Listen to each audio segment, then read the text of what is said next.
Hello,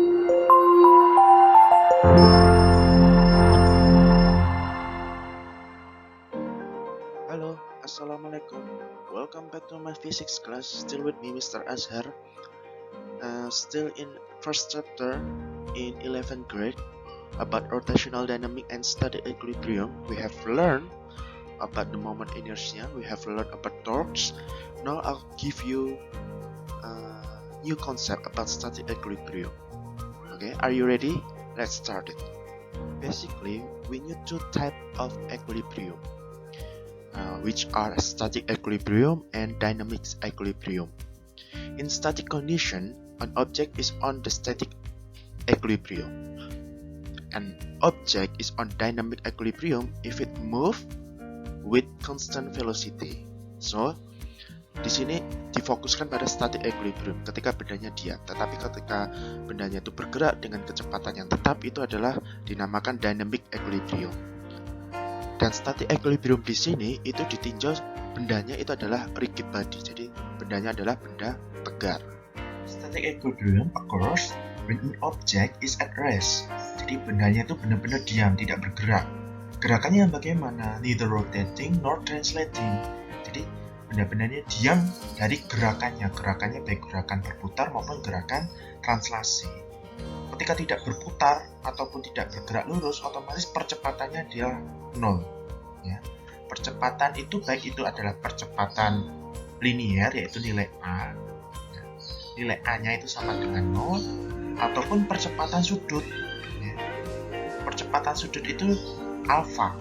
Alfanya juga nilainya adalah 0. Ketika A-nya 0, alfanya 0, otomatis dia tuh berada pada kondisi static equilibrium. Kalau alfanya 0 dan percepatan linear A-nya 0, maka di sini nanti ada dua kondisi yang harus kita penuhi untuk menetapkan static equilibrium. Ya. Yang pertama itu adalah the net force acting on an object must be zero. Jadi jumlah gaya yang bekerja pada sumbu X maupun pada sumbu Y, ya, biasanya nanti kan terurai ya gaya itu di sumbu X maupun di sumbu Y. Nah, jumlah gayanya itu harus nilainya adalah 0. Harus memenuhi ini. Yang kedua, the net torque acting on object must be zero. Jadi jumlah torsi yang bekerja pada sistem juga nilainya harus 0. Ya, harus 0. Jadi dua syarat inilah yang menyebabkan benda dikatakan dalam keadaan static equilibrium. In static equilibrium, when the net torque is zero, it doesn't matter which axis we consider rotating to be around. Jadi tidak masalah dimanapun sumbu putarnya. Kita tuh bebas untuk menentukan di mana sumbu putarnya, asalkan dia memudahkan kita melakukan perhitungan. Nah, triknya gimana? Karena static equilibrium itu percepatannya itu nilainya 0 atau the net torque, ya, karena kita bahasnya adalah torque. Ya, nilai torsinya itu nilainya adalah jumlahnya adalah nilainya 0, gitu ya. Dan nilai torsi itu ya, Tau itu kan is equal R multiple by F, gitu ya. Di sini kan tergantung pada lengan gayanya. Saya kasih trik, kalian itu menentukan sumbu putar di mana di situ ya, di titik itu, di sumbu putar itu terdapat paling banyak gaya, gitu ya. Supaya kita tidak menghitung terlalu banyak torsi. Nah, karena torsi itu kan tergantung juga pada lengannya, tergantung pada lengan gayanya. Ketika di titik itu terdapat banyak gaya dan lengannya kan 0, gitu ya, maka kan kita tidak terlalu banyak menghitung torsi. Maksudnya gimana? Perhatikan di gambar di sebelah kiri, gitu ya. Gambar di sebelah kiri, di mana ada seorang ayah dan bunda yang mengangkat buah hatinya dengan menggunakan papan, gitu ya.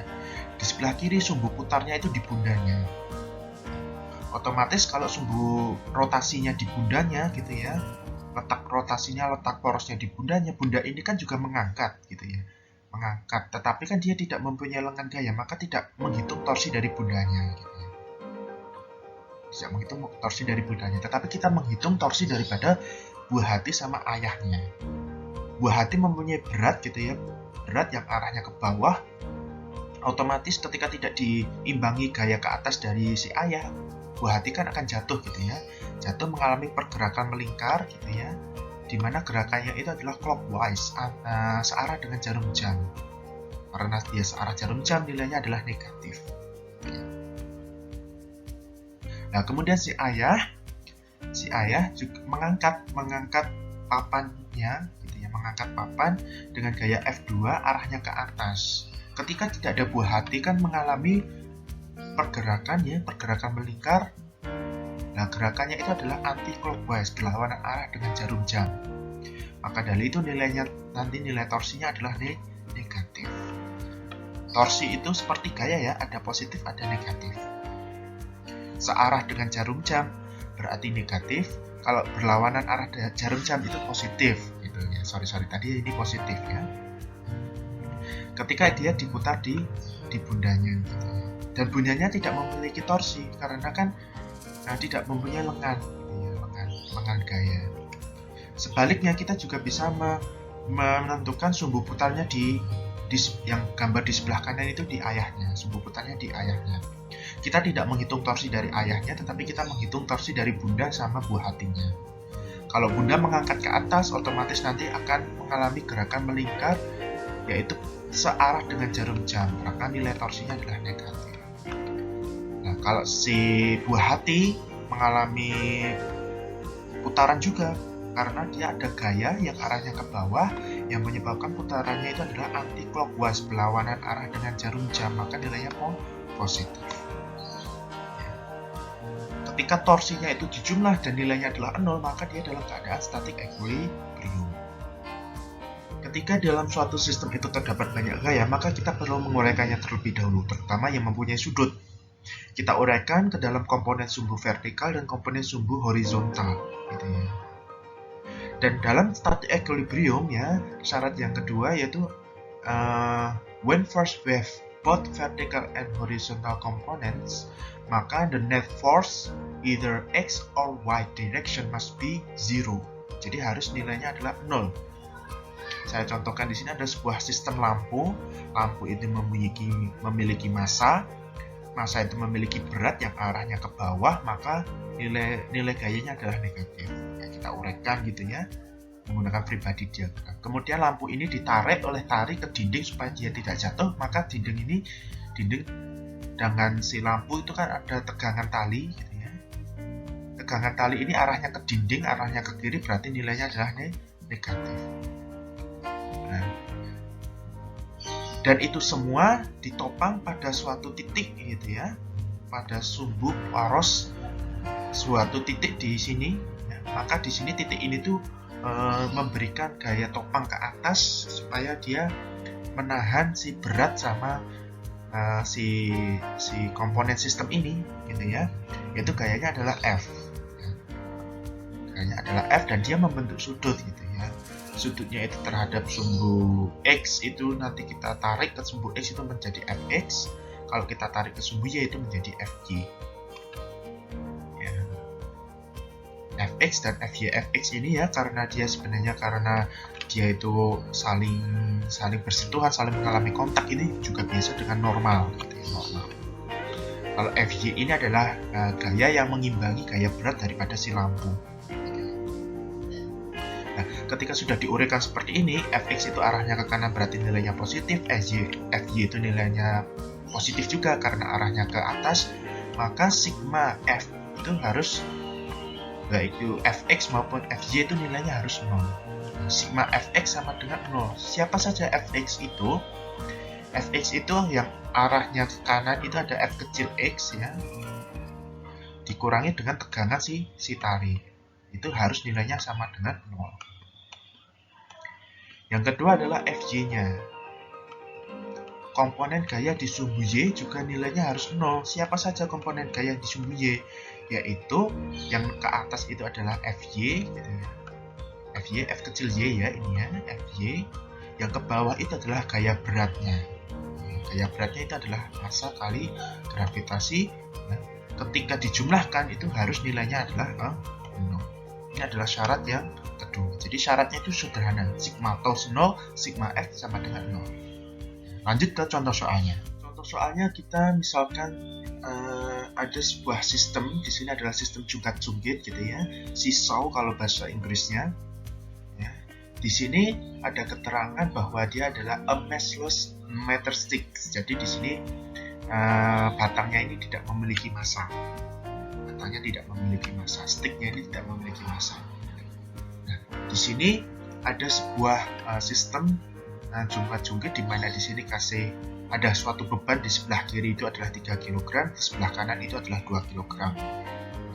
Lengan gayanya ya terhadap beban ini adalah di sini adalah yang masanya 3 kg itu tadi adalah 20 cm. Yang ditanyakan adalah lengan gaya daripada massa 2 kg supaya dia dalam keadaan setimbang bagaimana. Nah, karena dia pengen keadaannya setimbang maka harus memenuhi dua syarat tadi, dua kondisi tadi. Yang pertama adalah sigma F-nya harus sama dengan 0 dan sigma TAF-nya itu juga harus sama dengan 0. Nah, karena dia mempunyai massa, otomatis mempunyai berat. Nah, berat itu selalu arahnya ke bawah, ya. Baik itu adalah massa yang 3 kg maupun massa yang 2 kg, gitu ya. Nah, karena dia mengalami kontak antara stick dengan si tumpuan, maka di sini ya, kalau dua benda itu mengalami kontak itu pasti ada yang namanya gaya normal ya, normal force. Setelah kita uraikan seperti ini, baru kita masuk ke penyelesaiannya. Jadi hal utama, hal penting yang selalu harus kalian gambar itu adalah harus kalian lakukan dulu adalah menggambar gaya-gaya yang bekerja pada sistem menggunakan free body diagram gitu ya. Kita gambar dulu, baru kita masuk ke penyelesaian dengan menggunakan persamaan-persamaan sesuai dengan syarat dan kondisi untuk static equilibrium. First condition of equilibrium, sigma F sama dengan 0. Gitu ya. Sigma F-nya siapa saja gitu ya, kita lihat di sini. F itu adalah gayanya. Gayanya kan ada 3 ya, itu ada normal force, kemudian weight untuk M3 yang masanya 3 kg atau M2 yang masanya 2 kg. Atas itu nilainya positif, yang bawah nilainya negatif. Ini nilainya negatif. Berarti gaya berat ini semuanya nilainya negatif. Maka dari itu ya berarti gaya normal dikurangi dengan gaya berat untuk benda yang 3 kg dikurangi juga gaya berat untuk benda yang 2 kg. Nanti menghasilkan gaya normalnya. Normalnya bisa dihitung juga nih dari sini ya. Ya udah, tinggal 3 ditambah dengan 2 gitu ya, dikalikan gravitasinya. Kalau di sini saya akan ambil gravitasinya adalah 9,8. Nilainya itu gampang gitu ya. Kemudian syarat yang kedua, supaya kita bisa menentukan lengan gayanya gitu ya, dimana kita harus meletakkan massa yang 2 kg supaya dalam keadaan diam tidak bergerak ya, kita menggunakan persamaan torsi ya. What is the distance x2? Kita menggunakan persamaan torsi. Untuk syarat yang kedua, kondisi yang kedua itu adalah sigma TAF-nya itu harus nilainya adalah 0. Ini TAF ya, itu menyatakan torsi. Di sini ya, perhatikan nilai positif dan negatifnya. Ketika untuk massa yang 3 kg ya, karena tumpuannya di titik ini ya, di titik 0 ini, tumpuannya di titik 0, maka si 3 kg itu kan akan berputar ya, berputar seperti ini. Dia tuh berputar berlawanan arah dengan jarum jam ya, maka nilai torsinya itu adalah positif. Nilai torsi positif. Torsi itu apa ya? Torsi ya, masih ingat ya kan, torsi itu ada 2. Ketika dia itu berhubungan dengan lengan gaya, berarti ya R dikalikan dengan gayanya. R dan gaya itu harus tegak lurus gitu ya. Ini kan sudah tegak lurus gayanya, sudah membentuk 90 derajat. Lengan gayanya berapa? Lengan gayanya di sini adalah X3-nya ini. Gayanya siapa? Gayanya adalah gaya berat M3 kali G. Positif atau negatif? Positif karena dia berlawanan arah dengan jarum jam. Kemudian dikurangi dengan torsi daripada massa yang 2 kg. Ketika dia ditumpukan di titik 0 ini, kemudian 2 kg arahnya ke bawah, maka dia kan akan berputar seperti ini ya. Dia berputar searah dengan jarum jam. Maka karena dia searah, nilainya adalah negatif. Negatif siapa? Negatif gaya ya. negatif gaya. Gayanya siapa? Gayanya adalah M2 dikalikan dengan G, gaya beratnya. Ini dia. Gaya dikalikan dengan lengannya. Lengannya yang ini. Lengannya adalah X2 yang kita cari. X2 yang kita cari. Maka dari itu X2-nya ya berarti kita pindah ruas ini ya. Kita pindah ruaskan menjadi positif. Gitu. Kemudian N3X3, ya kalau ini dikali, kemudian pindah ruas jadi dibagi. Berapa hasilnya? Oh, dia dalam 30 cm. Mister, apakah tidak harus dijadikan SI? Nggak usah, nggak apa-apa. Ya. Karena dia kan kesetimbangan nilainya adalah 0. Otomatis kalau ini kan kilogram, bisa coret gitu ya. Kemudian ini masih dalam senti. Jadi masa yang kedua itu harus diletakkan 30 cm dari tumpuan antara si letak titik tumpunya gitu ya. Letak titik tumpunya 30 cm gitu. Contoh lain untuk static equilibrium adalah kondisi ketika kita menggantung sebuah papan. Kita menggantung sebuah papan, kemudian dengan bantuan ada stick di sini, stick yang warnanya ungu, kemudian ada sebuah papan yaitu papan fisik ini yang digantung di ujung, kemudian ada sebuah tali, kemudian ada sebuah poros di sebelah dinding. Dinding itu ada porosnya ini ya. Dan ada tali yang diikat di dinding dengan sebuah stick ya, sticknya. Kemudian ada di ujungnya ada sebuah papan tanda gitu ya. Sticknya di sini ya ada bebannya, ada beratnya. Gaya berat ini ya selalu menuju ke bawah, berarti kan nilainya adalah negatif. Kemudian papan fisika ini ya, papan fisika yang digantung di ujung kan juga mempunyai berat. Maka berat itu arahnya ke bawah juga nilainya negatif. Kemudian di sini karena ada tegangan tali ya, tegangan tali ini kan membentuk sudut theta gitu ya. Nah, tali ini karena membentuk sudut theta maka ya kita harus menguraikan ke sumbu X dan menguraikan ke sumbu Y. Kemudian ada gaya angkat daripada si stick ini gitu ya, gaya angkat dari stick terhadap poros putarnya untuk mengimbangi beban dari si stick sama beban dari si papan tadi, papan yang di ujung tadi. Itu ada gaya angkatnya. Nah, karena porosnya ini bersentuhan dengan dinding, maka juga ada gaya normalnya. Gaya normal.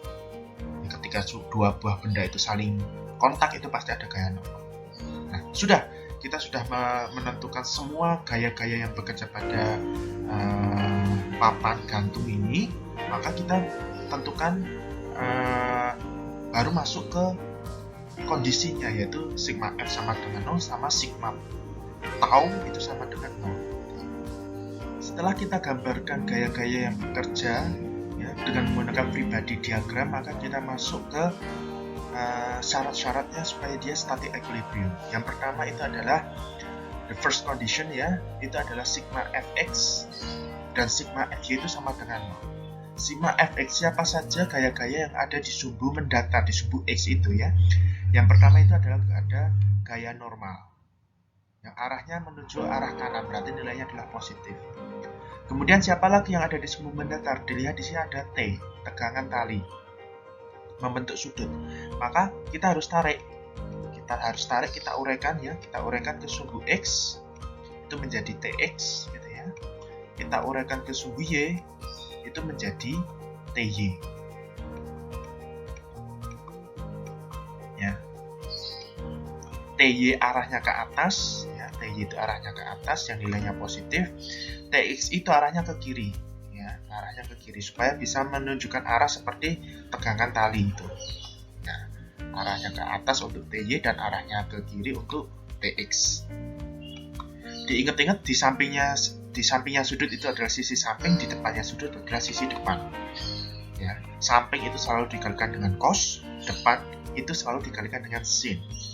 Maka dari itu karena N itu positif ya, arahnya ke kanan, dan di sini adalah TX ya.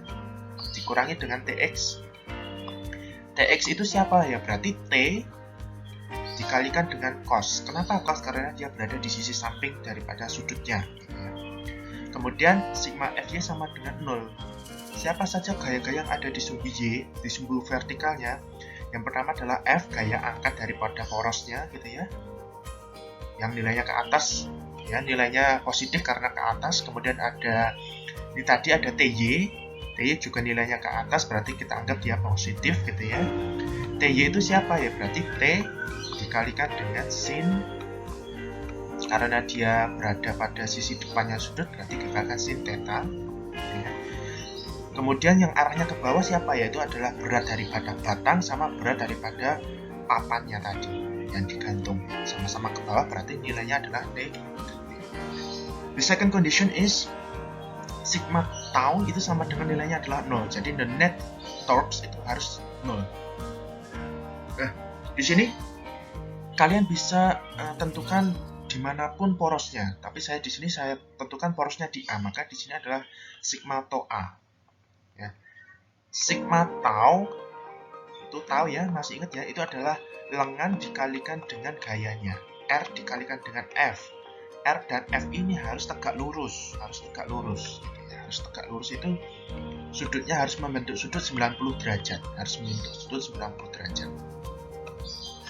Nah, kalau nggak 90 derajat ya cari gaya yang membentuk sudut 90 derajat terhadap lengannya gitu ya. Bisa lengannya, bisa juga gayanya, terserah. Nah, di sini siapa saja? Yang pertama adalah ini. Karena pusatnya di A, saya di ujung dulu. Di ujung itu ada tegangan tali. Tegangan tali tadi ya. Kan dia membentuk sudut terhadap lengannya ini ya. Panjangnya sebesar L ini, itu adalah lengannya, membentuk sudut theta terhadap lengannya. Maka dari itu, daripada saya mengubah lengannya, lebih baik saya mengubah posisi daripada gayanya. Gayanya supaya dia 90 derajat, maka dia dalam bentuk sin theta. Jadi TY ini loh, TY ini kan membentuk sudut 90 derajat terhadap lengannya. Membentuk sudut 90 derajat terhadap lengannya. Ya, berarti kan lengannya tadi dari poros ke ujung ini kan berarti L dikalikan dengan TY, berarti T sin theta di sini, maka menghasilkan TL sin theta. Kenapa dia positif? Ketika dia ditarik ke atas, otomatis dia berputar anti clockwise ya, berlawanan arah dengan jarum jam, maka nilainya positif. Kemudian yang kedua ada berat ya, berat daripada batang ya, terhadap porosnya itu kan jaraknya karena dia center of mass ya, berat itu maka berada di tengah-tengah. Berarti di sini adalah lengannya itu adalah L/2, dari sini ke sini adalah L/2.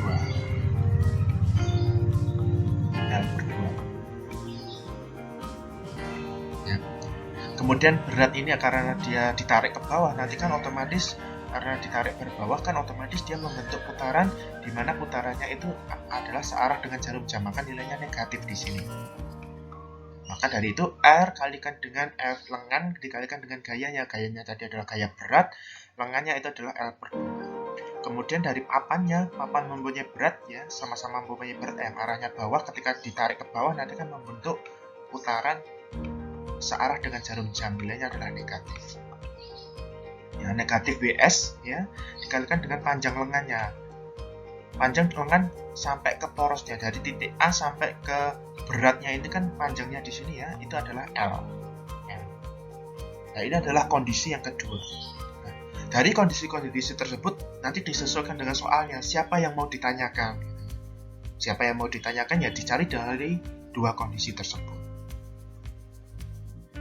Selain contoh yang tadi menggantung sebuah papan ya, ada juga misalnya ada contoh seperti ini, ketika ada sebuah papan dengan ada porosnya di dinding, kemudian diikat dengan tali, kemudian talinya dihubungkan ke dinding gitu ya, maka ada gaya daripada si batang gitu ya, gaya berat yang arahnya ke bawah, kemudian ada tegangan tali karena ada tali yang mengikat di ujung sama di ujung batang dengan di dinding, kemudian ada di porosnya itu ada gaya angkat ya, ada gaya angkat dari porosnya sama gaya normal karena dia bersentuhan antara dinding dengan batang.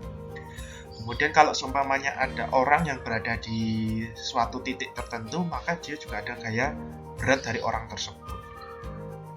intinya juga sama. Jadi variasi soalnya di sini sangat-sangat banyak gitu. Yang penting kalian bisa menggambarkan gaya-gayanya ya. Setelah kalian menggambarkan gaya-gayanya ya kalian tentukan kondisinya ya. Kondisinya adalah sigma F sama dengan 0 sama sigma tau itu sama dengan 0. Gayanya itu jumlah gayanya 0, jumlah torsinya juga harus 0 untuk memenuhi keadaan static equilibrium.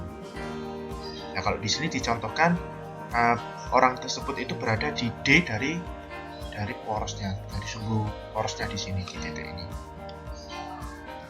Nah, ditanyakan D-nya, how far can a student walk on the beam before cable breaks? Jadi berapa jauh supaya dia kabelnya putus, sebelum kabelnya putus. Jadi jarak maksimal dari poros sebelum kabelnya putus dan batang sama orangnya itu jatuh gitu ya, jatuh ke bawah. Ya sudah, kita uraikan gambar-gambarnya. Kemudian kita tentukan sigma tau-nya langsung juga bisa karena di sini cuma perputarannya. Sigma tau sama dengan 0 ya. Maka T maksimalnya ini ya kita uraikan gitu ya. Kalau di sini kan menjadi TX sama dengan TX untuk di sumbu X dan TY untuk di sumbu Y gitu ya. TX itu dikalikan dengan cos karena dia berada di sisi samping ya, dikalikan dengan cos, yang ini dikalikan dengan sin TY. Nah, karena pusatnya di titik 0 ini, ketika TY itu kan yang membentuk 90 derajat dengan lengannya, dengan lengan batangnya itu kan TY. Kalau TX kan tidak membentuk sudut sama sekali, maka di sini T dikalikan dengan sin theta dikalikan dengan L-nya. Kemudian WS itu tadi adalah berat orangnya tersebut ya, karena dia ke bawah, otomatis nanti kan searah dengan jarum jam, maka nilainya adalah negatif. Ini ya, WB juga berlawanan, searah dengan jarum jam juga perputarannya menghasilkan torsi yang negatif. Sedangkan TY ditarik ke atas nanti kan berlawanan arah dengan jarum jam, maka nilainya adalah positif. WB, EWS yang orangnya tadi kan dikalikan dengan D itu adalah jaraknya tadi dari pusat putaran atau dari porosnya. Kemudian WB itu batangnya, batang itu karena batang itu selalu W itu selalu berada di center of mass, jadi selalu berada di tengah gitu ya. Berarti di sini adalah L/2. Nanti kan D-nya bisa dihitung dari ini. Ketemu itu. Oke, sekian untuk ini pembelajaran untuk hari ini tentang static equilibrium ya. Saya harapkan bisa difahami gitu ya. Thank you for watching my video. See you next time. Saya tutup akhir hal. Wabillahi taufiq wal hidayah. Wassalamualaikum warahmatullahi wabarakatuh.